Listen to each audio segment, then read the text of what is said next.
bang tingin-tingin lang sa akin ng tingin-tingin yung lalaking to?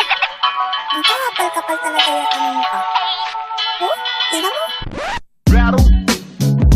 Lalapitan ko na yung babae, hindi ko man nakitang nakaapak ako ng tae. Buti lang nga hindi niya rin ako nakita. Halos sumayaw ako ng bogi at sabay kuskus sa lupa. At teka lang din, bigla siyang napatingin. Kumindat ako sa kanya at tinanggal ang salamin. Lumapit ako sa kanya habang nakipagkilala. Sa'yo, ang baho-baho mo, para ka bang aso. Umalis ka na rito sa harapan ko. Umalis ka na rito sa harapan ko.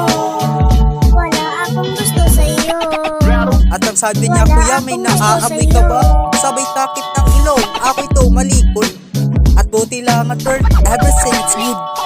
Pagtalikod ko, sabay tapon ng tsinyelas. Ang dahilan ko, napulot ko ito sa labas. Naglalakad ako tapos yung tsinyelas ay aking nadampot. Hindi ko ba naamoy?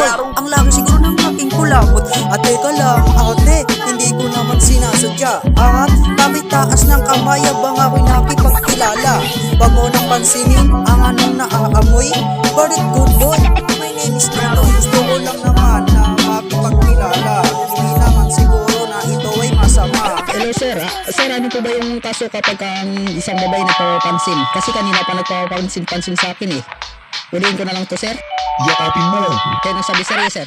Nang sinubukan ko na siya ay yakapin, sinubukan niya rin ako na ako ay sampalin. Dito sa aking pisngi, umapat yung kamay, kagat ng aking daliri at lihim na pag-aray. Sa galit ng babae at lakihan na kanyang mata, ako'y tumalikod at bigla kong nataranta na hindi ko na alam kung anong gagawin ko.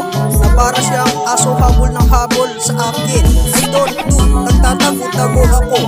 Hindi kanyang kakahanap sa akin at dito.